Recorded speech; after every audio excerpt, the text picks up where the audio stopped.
당신 싸움 말리다 칼 맞고 아이도 못 낳게 된 내가 당신과 다른 여자랑 낳은 아이를 참아줘야 할 이유가 있을까? 그날 이후로 나는 내가 아내였는지 아니면 처음부터 버려진 사람이었는지 알고 싶어졌습니다.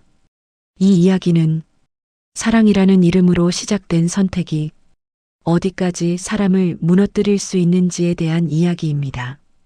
이런 사연이 마음에 남으신다면 구독과 좋아요로 함께 해주세요. 이야기 바로 시작합니다. 그날을 떠올리면요. 저는 늘 같은 장면에서 숨이 턱 막히곤 합니다. 술집 특유의 끈적한 공기, 시끄럽게 부딪히는 잔소리, 사람들의 웃음. 그 속에서 남편, 아니, 그때는 남자친구였던 준호의 목소리만 유난히 커지던 순간이요. 준호는 평소엔 다정한 사람이었습니다. 제가 손이 차갑다 하면 자기 주머니에 제 손을 꼭 넣어주던 사람, 집 앞까지 꼭 데려다 주던 사람이었죠. 그런데 술만 들어가면 달라졌습니다. 아니, 정확히는 술이 들어가면 원래 성격이 튀어나오는 사람이었어요. 야, 너 방금 뭐라 그랬냐? 준호가 술잔을 탁 내려놓는 소리가 테이블 위에서 울렸습니다. 맞은편에 앉은 남자가 피식 웃었고요. 아니, 그냥 농담이지. 뭘 그렇게 발끈해. 그 한마디가 준호를 더 자극했습니다. 준호는 의자에서 벌떡 일어났고 옆자리 사람들이 말리기도 전에 몸이 앞으로 쏠렸습니다. 저는 그 순간 술자리가 끝났다는 걸 직감했어요. 또 시작이구나. 또 준호가 일을 크게 만드는구나. 저는 서둘러 준호의 팔을 잡았습니다. 준호야, 그만해.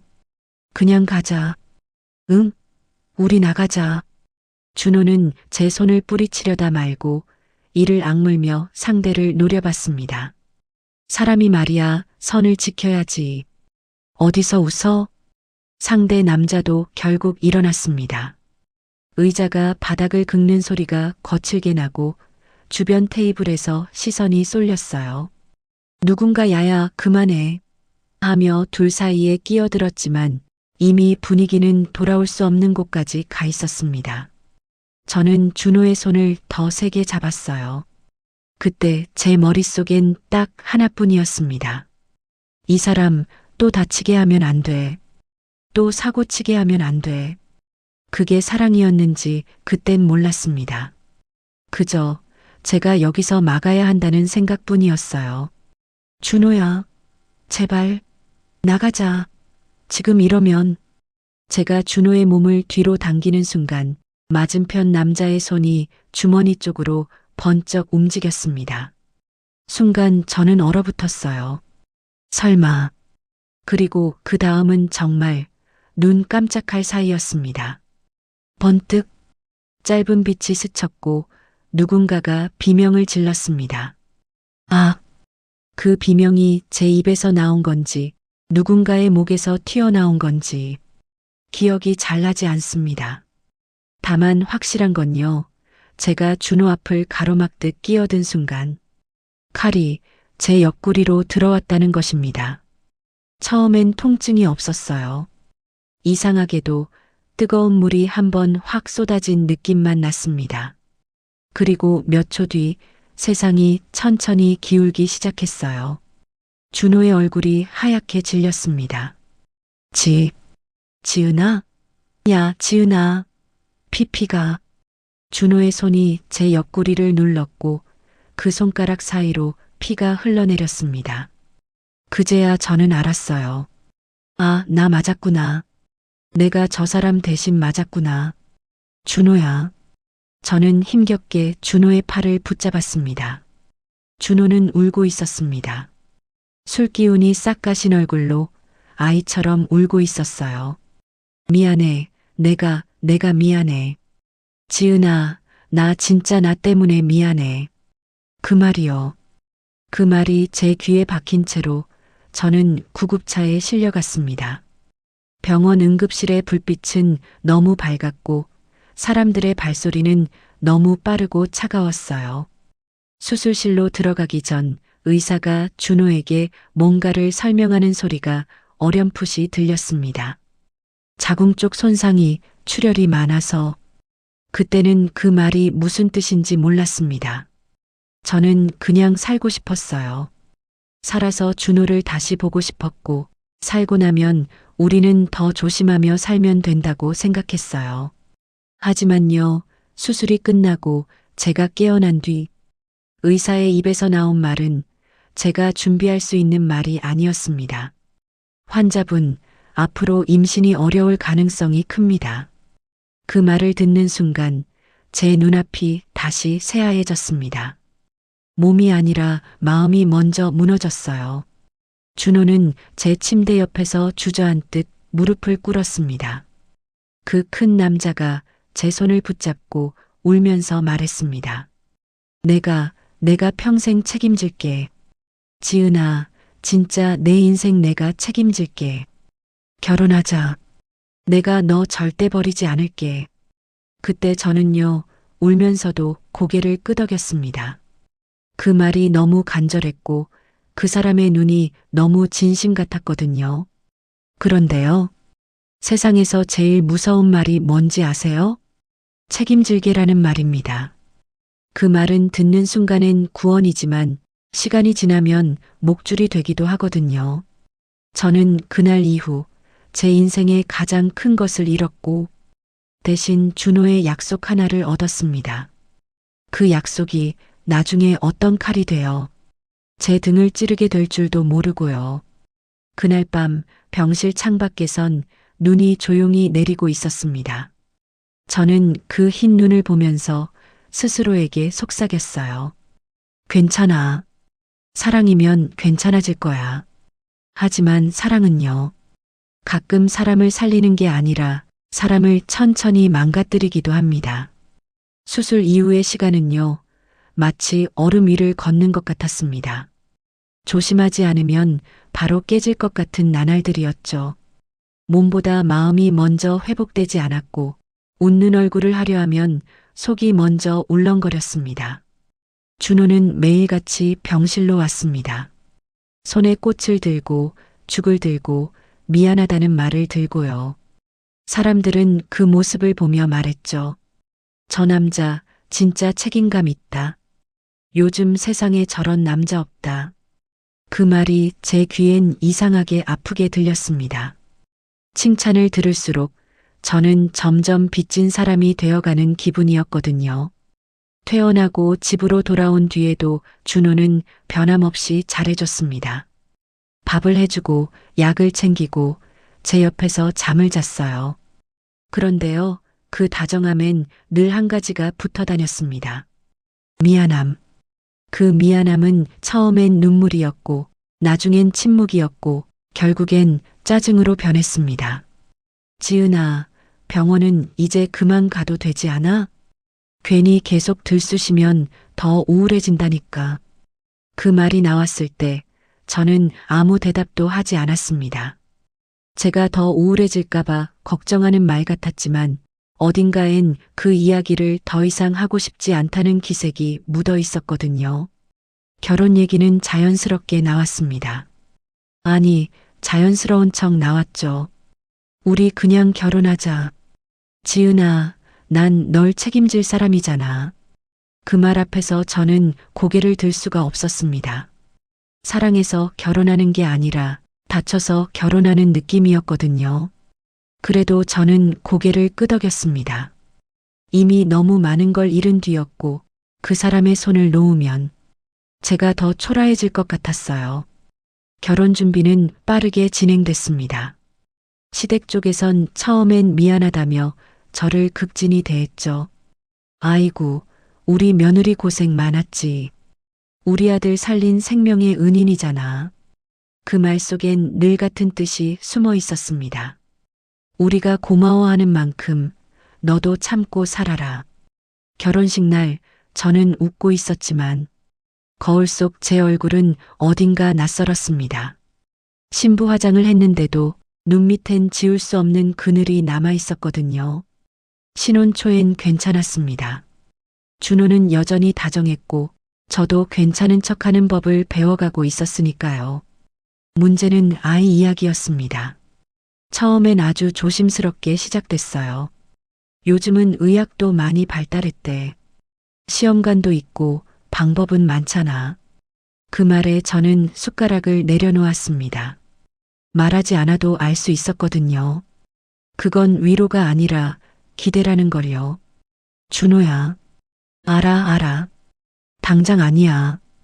그냥 얘기만 해본 거야. 그렇게 말하면서도 준호의 시선은 자꾸 아이가 나오는 TV 화면에 머물렀습니다. 시댁의 말은 더 노골적이었습니다. 너무 부담 갖지 마. 요즘은 다들 대리로도 낳는다더라. 그 말을 들은 날 밤 저는 화장실에서 혼자 오래 울었습니다. 소리도 못 내고 수건을 입에 물고요. 아이를 못 낳는 여자가 아니라 아이를 못 낳게 된 여자라는 사실을 아무도 기억하지 않는 것 같아서요. 준호는 그때마다 말했습니다. 지은아, 괜찮아. 난 너 하나면 돼. 진짜야. 그 말을 믿고 싶었습니다. 그래서 더 열심히 집안일을 했고, 더 많이 웃었고, 더 조심스럽게 살았습니다. 혹시라도 제가 불만을 가지면 이 모든 일이 제 탓처럼 느껴질까 봐서요. 어느 날 밤 준호가 술을 마시고 늦게 들어왔습니다. 침대에 앉아 넥타이를 풀며 말하더군요. 나 말이야, 가끔 나만 너무 이기적인 거 아닌가 싶어. 그 말에 저는 웃으며 대답했습니다. 아니야. 그런 생각하지 마. 그런데요, 그 말이 끝나고 난 뒤 준호는 제 눈을 보지 않았습니다. 그날 저는 처음으로 느꼈습니다. 이 결혼이 사랑으로 이어진 게 아니라 미안함 위에 얹혀진 집이라는 걸요. 그리고 그 집은요, 겉보기엔 단단했지만 아주 작은 균열 하나에도 무너질 준비를 하고 있었다는 걸요. 그때는 몰랐습니다. 그 균열 속으로 대리모라는 단어가 조용히 들어오고 있었다는 걸. 아기를 포기해야 한다는 말을 들은 뒤부터 우리 집에서는 그 이야기를 애써 피하게 됐습니다. 말을 꺼내는 순간 제가 더 미안해질 것 같았기 때문입니다. 준호는 처음엔 아무 말도 하지 않았습니다. 괜히 위로를 하면 제 상처를 더 건드릴까 봐서인 것처럼 굴었습니다. 하지만 시간이 조금 지나자 그는 조심스럽게 다른 이야기를 꺼냈습니다. 요즘은 방법이 있대. 그 말이 처음 나왔을 때 저는 바로 묻지 않았습니다. 괜히 그 말을 이어가면 돌이킬 수 없는 선택이 될 것 같았거든요. 인터넷에 보니까 아이 못 낳는 부부들 다 그렇게 하더라. 그렇게 시작된 말은 확신보다는 추측에 가까웠습니다. 누가 정확히 설명해 준 것도 아니고 어디서 확인한 것도 아니었습니다. 저는 불안해서 물었습니다. 그거 문제되는 거 아니야? 준호는 잠시 말을 고르더니 이렇게 말했습니다. 아무도 모르게 하면 된대. 다들 그렇게 한다더라. 그 말이 저를 더 불안하게 만들었습니다. 합법이라는 말도 안전하다는 말도 아니었으니까요. 며칠 뒤 준호는 어디서 들었다는 이야기들을 하나씩 늘어놓기 시작했습니다. 외국에서는 괜찮다잖아. 계약서 쓰면 문제 없대. 그 말들에는 항상 정확한 출처가 없었습니다. 누가 그랬는지 어디서 들었는지는 끝내 말하지 않았습니다. 저는 그럴 때마다 가슴이 답답해졌습니다. 괜히 잘못된 선택을 하면 모든 책임이 제게 돌아올 것 같았기 때문입니다. 준호야, 나 좀 무서워. 제가 그렇게 말했을 때 준호는 제 손을 잡으며 말했습니다. 내 잘못 아니야. 우리가 아이를 갖고 싶어서 그러는 거잖아. 그 말은 위로처럼 들렸지만 어딘가에서 저를 밀어붙이는 말이기도 했습니다. 시간이 지날수록 준호는 점점 더 확신에 찬 말투로 변했습니다. 처음엔 물어보던 사람이 어느 순간부터는 결정하는 사람이 되어 있었습니다. 일단 알아만 보자. 확정 아니야. 그 말이 몇 번 반복되자 저는 더 이상 거절하지 못했습니다. 이미 마음속에서는 제가 가로막는 사람이 된 것 같았거든요. 소개받았다는 사람과의 연락도 그렇게 시작됐습니다. 조심스럽게, 아주 은밀하게, 대놓고 불법이라는 말은 아무도 하지 않았지만 모든 과정이 조용히 진행된다는 것 자체가 이미 답을 말해주고 있었습니다. 이런 건 괜히 말 퍼지면 안 돼. 준호의 그 말에 저는 아무 대답도 하지 않았습니다. 이미 알고 있었기 때문입니다. 이 선택이 깨끗한 길은 아니라는 걸. 그날 밤 혼자 누워 천장을 보다가 문득 이런 생각이 들었습니다. 혹시 이 모든 불안이 제 마음이 약해서가 아니라 이 선택이 잘못된 방향이기 때문은 아닐까? 하지만 그때의 저는 그 질문에 끝까지 답하지 못했습니다. 이미 너무 많은 것들이 사랑과 책임이라는 말로 포장되고 있었으니까요. 그리고 그 포장은 나중에야 알게 됐지만 저를 지키기 위한 게 아니라 다른 선택을 숨기기 위한 것이었습니다. 그 이야기는 아주 조심스럽게 시작됐다. 준호는 어느 날 저녁 평소보다 말수가 적은 얼굴로 내 앞에 앉았다. 괜히 물을 한 모금 마시고 괜히 휴대폰을 내려놓고 이미 할 말은 정해져 있는데 입만 열지 못하는 사람처럼 보였다. 지은아, 나랑 진지하게 얘기 좀 하자. 그 말투는 늘 그랬다. 이미 결론을 정해놓고 내 동의만 기다리는 사람의 말투였다. 알아보긴 했어. 그 말 한마디에 나는 가슴이 먼저 내려앉았다. 알아봤다는 말은 이미 한 발은 건너갔다는 뜻이었으니까. 도와주겠다는 사람이 있어. 나는 그 말을 듣고 바로 묻지 못했다. 도와주겠다는 말 안에 너무 많은 의미가 들어있었기 때문이다. 그 사람이 대리모를 하겠대. 준호는 최대한 담담하게 말했다. 마치 이게 특별한 선택이 아니라 하나의 방법일 뿐이라는 듯이. 나는 한참을 아무 말도 하지 못했다. 머릿속에서는 질문이 수십 개가 떠올랐지만 입은 쉽게 열리지 않았다. 그건 괜찮은 거야? 내가 겨우 그렇게 묻자 준호는 서둘러 말을 이었다. 그 사람 빚이 좀 있대. 준호는 그 말을 아주 조심스럽게 꺼냈다. 마치 내가 그 이유를 이해해 주길 바라는 얼굴이었다. 지금 형편이 많이 어렵다더라. 당장 갚아야 할 돈이 있는데 방법이 없대. 그 말이 오히려 더 현실적으로 들렸다. 아이를 낳는 일이 마음 하나로 될 리 없다는 걸 나도 알고 있었으니까. 몸이 힘든 건 본인도 아는데. 그래도 이게 제일 빨리 끝낼 수 있는 방법이라고 했어. 준호는 그렇게 말했다. 그 여자의 선택이 마치 계산 끝에 나온 결정인 것처럼. 돈은 내가 책임질 거야. 최대한 깔끔하게 정리하고. 그 말 속에서 나는 이 일이 얼마나 무거운 일인지보다 얼마나 빨리 덮을 수 있는지를 먼저 생각하고 있다는 느낌을 받았다. 빚 때문이라는 이유는 이 모든 선택을 더 불안하게 만들었다. 사람의 몸과 시간을 돈으로 계산하고 있다는 사실이 그제야 선명하게 느껴졌기 때문이다. 그 말은 위로처럼 들리기보다는 더 불안하게 들렸다. 정식제도도 보호도 없는 일인데 사람 마음 하나로 설명되는 선택이었으니까. 며칠 뒤 그 여자에 대한 이야기를 조금 더 들었다.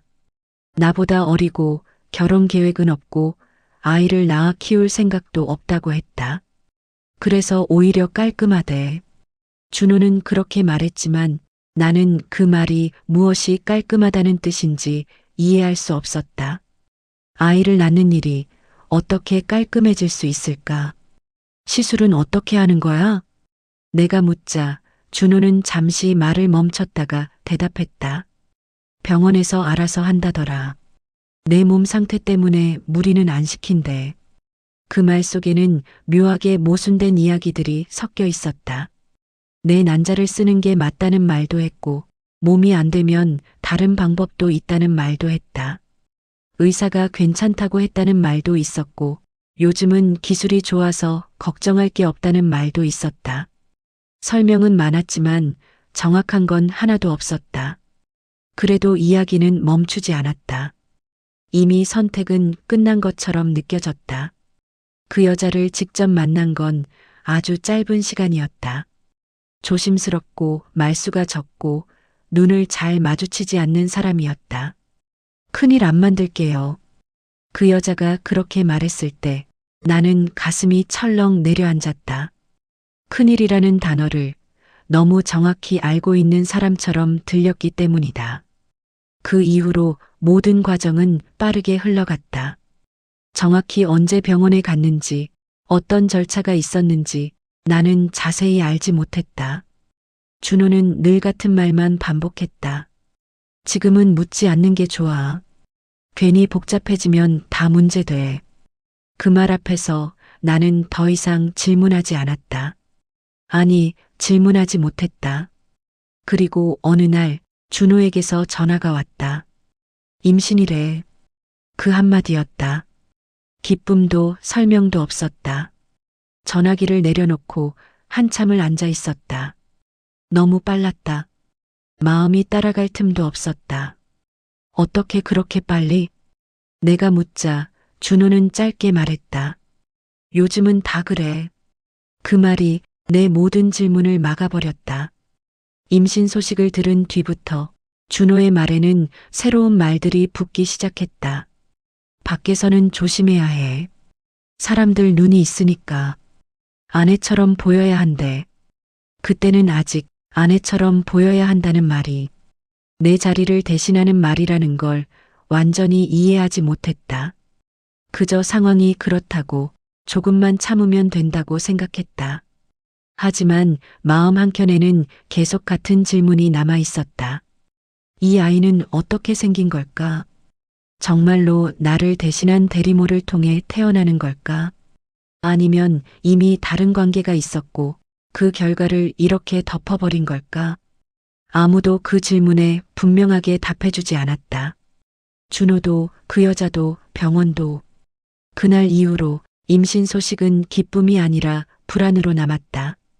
그리고 나는 그때는 몰랐지만 그 불안이 곧 폭발로 이어질 거라는 걸 이미 예감하고 있었던 것 같다. 임신은 하루 이틀로 끝나는 일이 아니었다.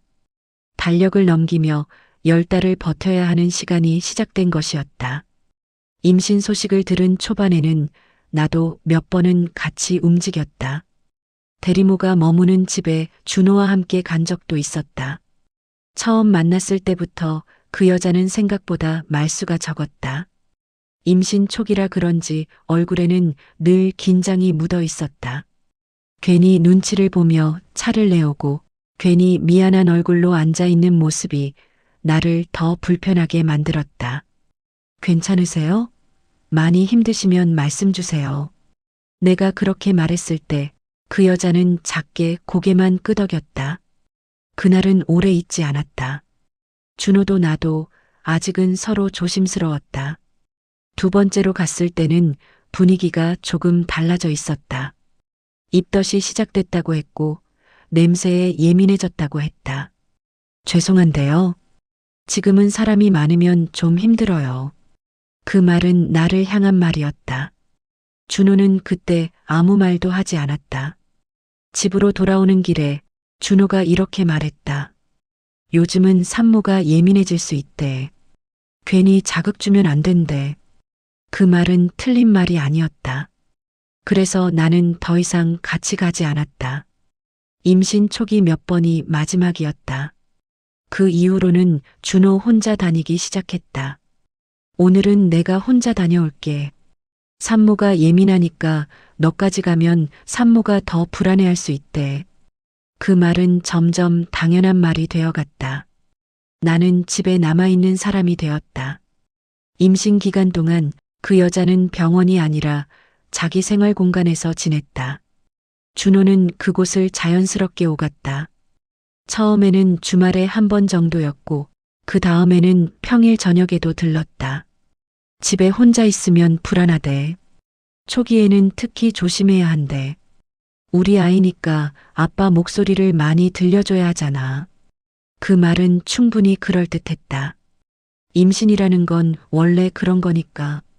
하지만 횟수는 조금씩 늘어났다. 주말이 평일이 되고 평일 저녁이 일상이 되었다. 오늘은 병원 검진 갔다가 집에 데려다 주고 올게. 늦으면 저녁은 거기서 간단히 먹고 올게. 챙겨 먹어.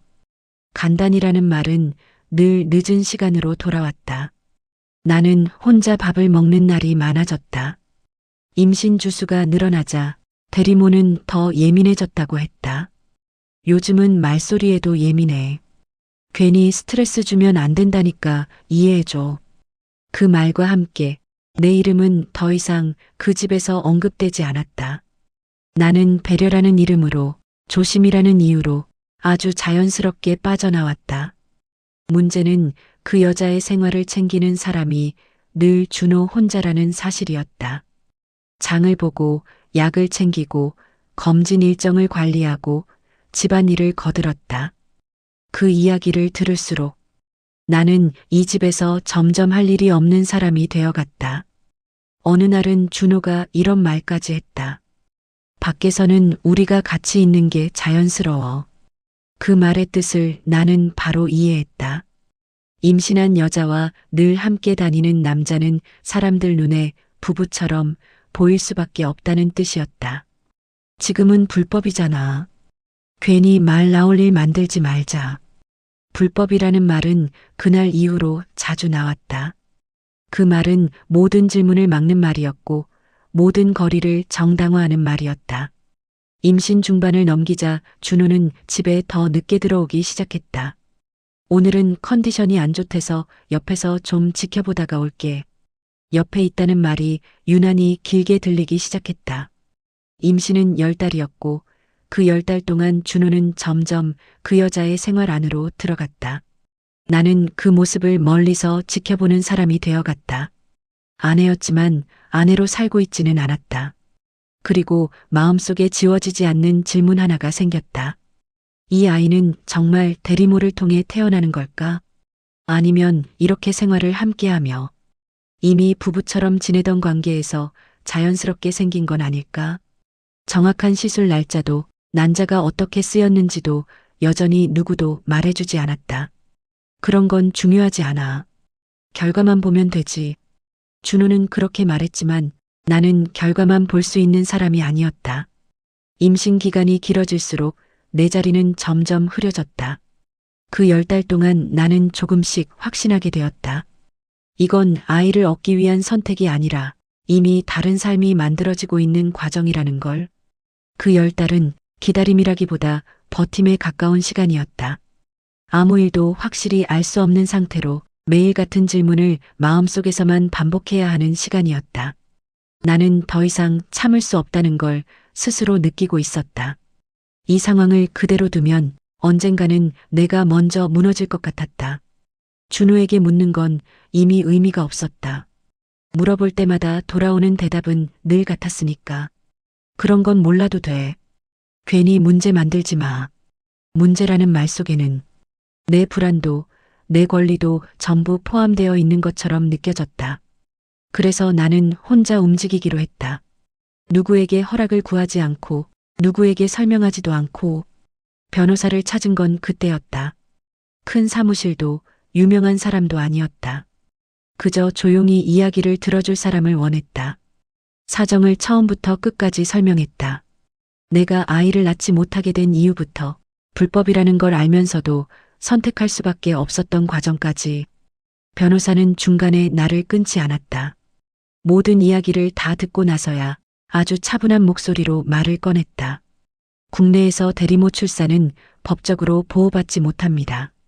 그 한 문장이 머릿속에서 오래 맴돌았다. 계약서를 썼다고 해도 법적으로 강제할 수 있는 효력은 없습니다. 나는 손에 쥔 가방끈을 꼭 쥐었다. 이미 어렴풋이 알고 있던 말이었지만 누군가의 입으로 분명하게 들으니 느낌이 달랐다. 그럼 아이는요? 내가 묻자 변호사는 잠시 말을 고르다가 대답했다. 법적으로는 출산한 여성이 모친으로 인정됩니다. 그 말에 숨이 막히는 것 같았다. 그동안 내가 믿고 버텨왔던 말들이 한순간에 허공으로 흩어지는 느낌이었다. 그럼 나는 말이 끝까지 나오지 않았다. 현재로서는 아이에 대한 법적 지위가 없습니다. 그 말은 너무 담담해서 오히려 더 잔인하게 들렸다. 나는 한참을 말없이 앉아 있었다. 변호사는 조용히 기다려줬다. 그리고 변호사가 다시 말을 이었다. 만약 그 과정에서 불륜이 있었다면 그 말에 나는 고개를 들었다. 그건 별도의 문제입니다. 불법 계약과는 또 다른 책임이 따를 수 있습니다. 그 순간 머릿속에 지난 10달이 한꺼번에 떠올랐다. 함께 있지 말라는 말들, 아내처럼 보여야 한다는 핑계, 생활을 함께 챙긴다는 이유로 쌓인 시간들, 그 모든 게 단순히 아이 때문이었는지 아니면 이미 다른 관계였는지 나는 그제야 깨달았다. 이 질문을 끝까지 묻지 않으면 앞으로도 평생 흔들릴 거라는 걸. 사무실을 나서면서 이상하게도 발걸음은 무거웠지만 마음은 조금 가벼워졌다. 모든 걸 알게 된 건 아니었지만 적어도 아무것도 모르는 상태는 아니게 되었으니까. 집으로 돌아오는 길에 준호에게서 전화가 왔다. 어디야? 나는 잠시 망설이다가 대답했다. 밖이야. 왜 말 안 했어? 그 말에 예전 같았으면 괜히 미안해졌을지도 모른다. 하지만 그날은 달랐다. 이제는 나도 알고 싶어서. 준호는 잠시 말을 잇지 못했다. 괜히 일을 키우지 마. 그 말이 그날은 유난히 공허하게 들렸다. 집에 돌아와 혼자 앉아 있으면서 나는 처음으로 결정을 내렸다. 이제 더 이상 상황이 흘러가게 두지 않겠다고. 아이를 위해서도 아니고 준호를 위해서도 아니라 나 자신을 위해서. 그날 이후로 나는 마음속에서 하나의 선을 그었다. 이 선을 넘는 순간 나는 더 이상 참지 않겠다고. 그리고 그 선은 생각보다 빨리 무너지게 되었다. 아이 출산 예정일이 가까워질수록 준호의 얼굴에는 묘한 긴장이 묻어났다. 기쁨보다는 무언가 들키지 않기를 바라는 사람의 표정에 더 가까워 보였다. 그 얼굴을 보면서 나는 이제는 피할 수 없다는 생각이 들었다. 그날은 일부러 평범한 날처럼 잡았다. 괜히 분위기를 만들면 준호가 눈치챌 것 같았기 때문이다. 저녁에 집에 와. 짧은 말이었고 준호는 이유를 묻지 않았다. 아마 물으면 대답이 돌아올 걸 이미 알고 있었을 것이다. 그날 집에는 시어머니와 시아버지가 먼저 와 있었고 내가 따로 부탁해둔 변호사 한 명도 함께 자리하고 있었다.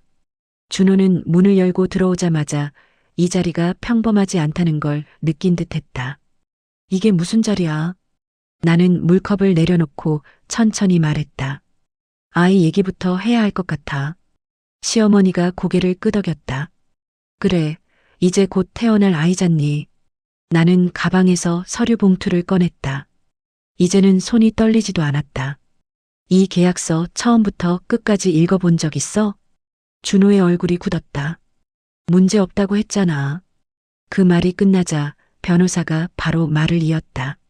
국내에서 대리모 출산은 법적으로 보호받지 못합니다. 계약서를 작성했더라도 법적 효력은 없습니다. 방 안의 공기가 단번에 가라앉았다.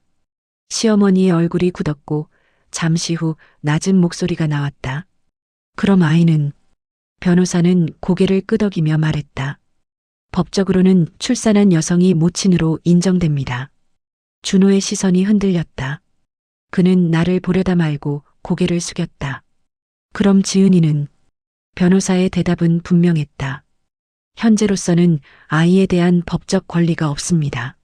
나는 그 말을 기다렸다는 듯 바로 이어서 입을 열었다. 그래서였구나. 준호가 고개를 들었다.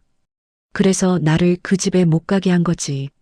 산모가 예민하다고 했고, 불법이라 조심해야 한다고 했고, 사람들 눈 때문에 아내처럼 보여야 한다고 했잖아. 나는 숨을 한번 고르고 마지막을 찍듯 말했다. 그런데 그 10달 동안 내가 보낸 시간들, 그게 정말 아이 때문이기만 했을까? 준호는 아무 말도 하지 못했다. 변명도 부정도 없었다. 변호사가 그 침묵을 끊었다. 만약 그 과정에서 혼인 관계 중 다른 관계가 확인된다면 불법 계약과 별도로 법적 책임은 더 커질 수 있습니다. 그 말에 시어머니가 처음으로 준호를 똑바로 바라봤다. 준호야.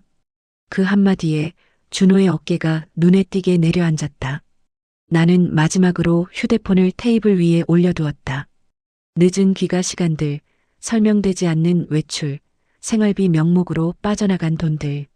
하나하나 설명하지 않아도 이 자리에 있는 사람들은 이미 다 이해하고 있었다. 나는 내 싸움을 말리다 칼을 맞았어. 그날 이후로 아이를 낳지 못하게 됐고 내 목소리는 차분했다. 오히려 너무 차분해서 더 날카롭게 들렸을 것이다. 그 책임을 평생 지겠다고 해서 결혼했고 나는 그 말을 믿고 여기까지 왔어. 나는 준호를 똑바로 바라봤다. 그런데 너는 아이를 얻는 과정에서 나를 가장 먼저 밀어냈어. 그날 준호는 끝내 아무 말도 하지 못했다. 그가 믿고 있던 계약서도 그동안 쌓아 올린 말들도 그를 대신해주지 못했다. 그리고 나는 확실히 알았다. 이건 복수가 아니라 정리라는 걸. 누군가를 무너뜨리기 위한 자리가 아니라 내가 더 이상 무너지지 않기 위해 만든 자리였다는 걸. 그날 이후 집은 더 이상 집이 아니었다. 침묵이 흐르는 공간이 아니라 이미 끝난 장소였다. 준호는 며칠 동안 집에 들어오지 않았다. 어디에 있는지 묻지 않았고 어디로 가라고 말하지도 않았다. 이미 선택은 끝났기 때문이다. 며칠 뒤 변호사에게서 연락이 왔다. 준호 쪽에서 먼저 연락을 해왔다는 말이었다. 상황을 정리하고 싶어 한다고 했다. 나는 그 말을 듣고 웃지도 놀라지도 않았다. 정리라는 말이 이제 와서 무슨 의미가 있는지 알고 있었기 때문이다. 이혼 서류는 생각보다 빨리 정리됐다. 유책 사유는 분명했고 그동안의 생활비 흐름과 계약 관련 자료는 모두 기록으로 남아 있었다. 준호는 아이에 대한 이야기를 꺼내려 했다. 하지만 변호사는 단호했다. 법적으로 아이의 보호자는 출산한 여성입니다. 그리고 이 과정은 불법 계약이기 때문에 더 이상 주장하실 수 있는 부분이 없습니다. 그 말 앞에서 준호는 끝내 아무 말도 하지 못했다. 그날 나는 마지막으로 준호를 마주했다. 우리는 긴 말을 하지 않았다. 지은아. 그가 입을 열었지만 나는 고개를 저었다. 이제 와서 무슨 말을 해도 의미 없어. 나는 차분하게 말했다. 너는 아이를 원한 게 아니라 책임 없이 벗어날 방법을 원했던 거야. 준호의 얼굴이 굳었다. 나는 내가 만든 상황을 대신 살아줄 이유가 없어. 그 말이 내가 그에게 건네는 마지막 말이었다.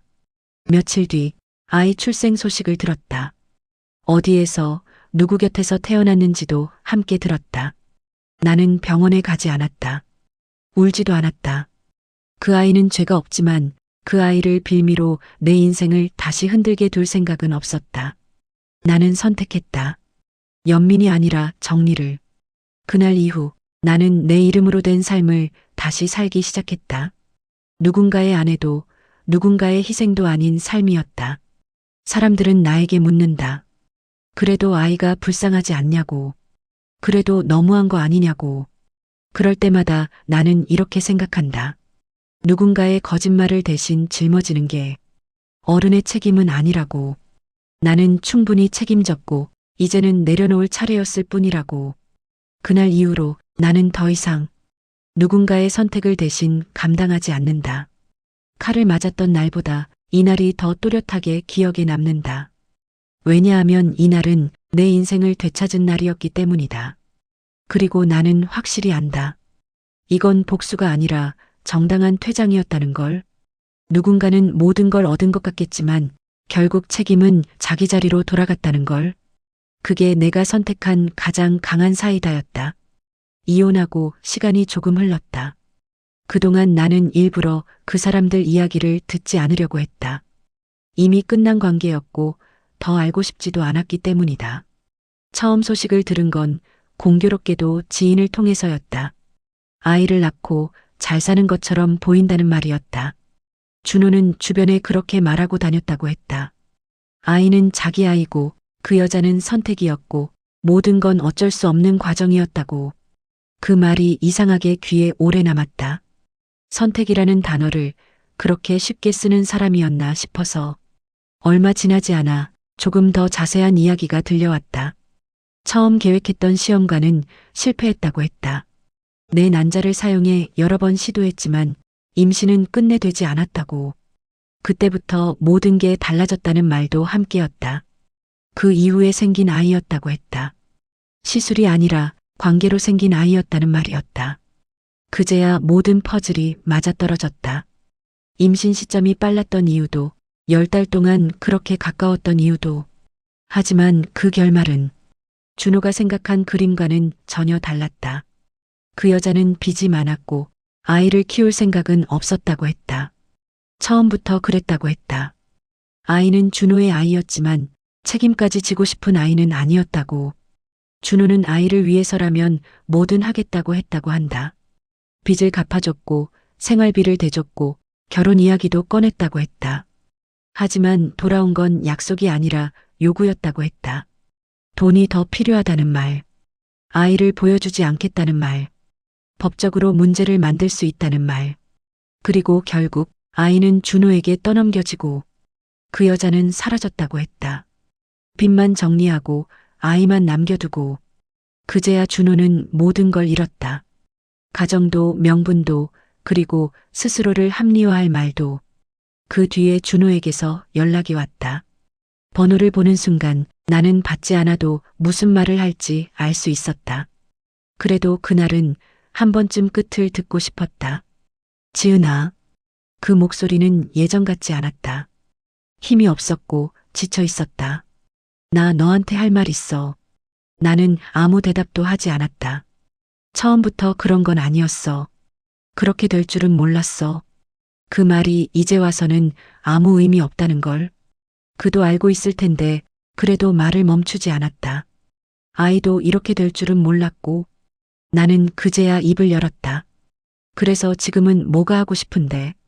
한참을 망설이던 끝에 준호는 이렇게 말했다. 미안해. 그리고 한 번만 용서해 줄 수 없을까? 그 말에 나는 오래 생각하지 않았다. 너는 나한테 미안한 게 아니야. 준호가 숨을 삼켰다. 너는 내 선택이 돌아온 게 힘든 거지. 나는 차분하게 말을 이었다. 나는 이미 내 인생 대신 한 번 살았어. 그걸로 충분해. 준호는 더 이상 말을 잇지 못했다. 전화를 끊고 난 뒤 이상하게 마음이 흔들리지는 않았다.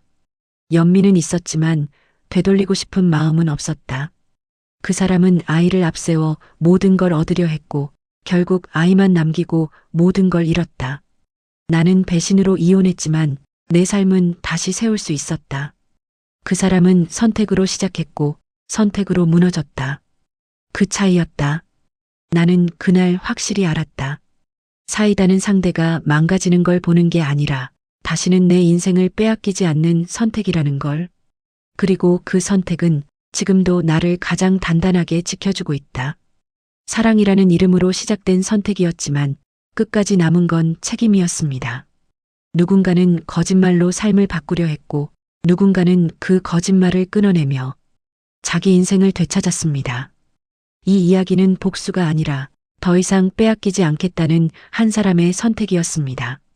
참는 게 사랑이라고 믿었던 시간이 있습니다. 하지만 끝까지 참는 사람이 늘 옳은 건 아니었습니다. 자기 인생을 지키는 선택도 충분히 존중받아야 합니다. 오늘 이야기는 여기까지입니다. 지금까지의 선택이 앞으로의 삶을 만든다는 사실을 조용히 되새기게 하는 시간이었길 바랍니다. 시청해 주셔서 감사합니다.